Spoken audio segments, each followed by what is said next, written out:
साल 2023 में टेक्नोलॉजी की दुनिया एक बार फिर बदल गई। सोचिए, आप अपने फोन या लैपटॉप पर चैट जीपीटी खोलते हैं, एक सवाल टाइप करते हैं और एंटर दबाते ही जवाब मिल जाता है। लेकिन क्या आपने कभी सोचा है कि ये जवाब कहां से आता है? ये सब सिर्फ आपके स्क्रीन पर नहीं होता। इसके पीछे हैं हजारों करोड़ों डॉलर के डेटा सेंटर, जिनमें मशीनें चलती हैं जैसे पूरे शहर चल रहे हों। इनकी कहानी आपके सोचने से भी बड़ी और रोचक है। डेटा सेंटर को आप ऐसे समझिए जैसे कंप्यूटर की फैक्ट्री, जो 24 घंटे 7 दिन काम करती रहती है। यहाँ होती हैं सैकड़ों रैक वाली मशीनें, high speed network, storage units, power supply और कूलिंग सिस्टम। हर मशीन, हर जीपीयू और सीपीयू हर बार आपके सवाल का जवाब देने के लिए दिन भर बिजली का इस्तेमाल करती है। हर एक क्वेरी एक छोटे घर जितनी बिजली खा सकती है। और जब अरबों लोग दिन भर सवाल पूछते हैं तो ये आंकड़ा हजारों मेगावाट्स में बदल जाता है। साल 2023 में ओपनएआई, माइक्रोसॉफ्ट, गूगल और एनवीडिया जैसी कंपनियों ने trillions dollar AI data centre में इन्वेस्ट किए। एनवीडिया ने अकेले ओपनएआई के लिए $100 बिलियन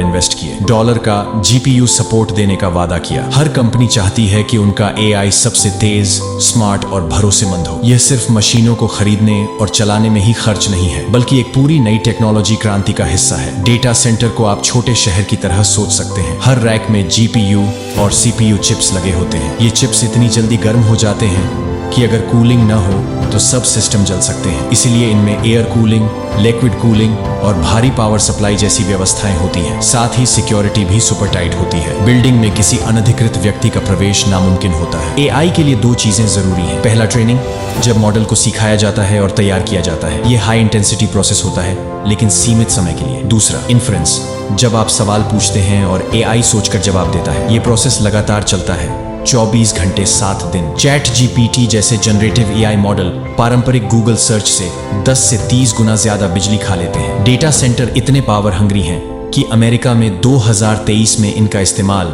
कुल बिजली का 4.4% था और 2028 तक यह 7 से 12% तक जा सकता है। हर मशीन इतनी गर्म होती है कि अगर इसे ठंडा न किया जाए तो सिस्टम फेल हो जाएगा। इसलिए कंपनियां लिक्विड कूलिंग और एयर कूलिंग सिस्टम का इस्तेमाल करती हैं। गूगल जैसे डेटा सेंटर में सालाना 1 अरब गैलन पानी का इस्तेमाल होता है। डेटा सेंटर बनाने में औसतन 18 से 30 महीने लगते हैं। इसमें शामिल हैं प्लानिंग, जमीन का चुनाव, डिजाइन और इंजीनियरिंग, परमिट और अप्रूवल, निर्माण और टेस्टिंग। लेकिन इलॉन मस्क की XAI टीम ने एक डेटा सेंटर सिर्फ 122 दिन में बना दिया, जो अब तक रिकॉर्ड है। डेटा सेंटर स्थानीय अर्थव्यवस्था को भी फायदा पहुंचाते हैं। नॉर्दर्न वर्जीनिया जैसे इलाके में डेटा सेंटर 38% जनरल फंड्स का राजस्व लाते हैं। इसका मतलब है कि वहां के लोग कम प्रॉपर्टी टैक्स देते हैं। फीनिक्स, शिकागो, ओहायो और ऑरेगन में भी बड़े डेटा सेंटर बन रहे हैं। ये नई नौकरी और टेक्नोलॉजी के अवसर लाते हैं। यदि बिजली चली जाए या कुछ फेल हो जाए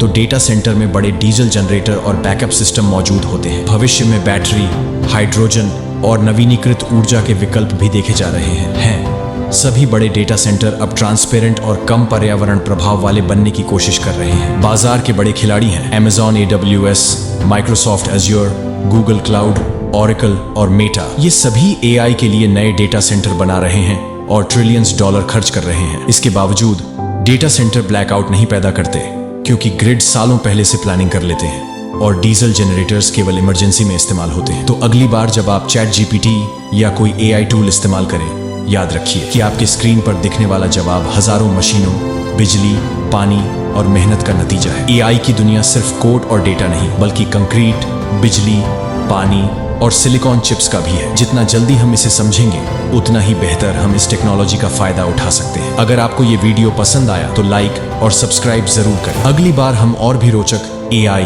और टेक्नोलॉजी के रहस्य खोलेंगे।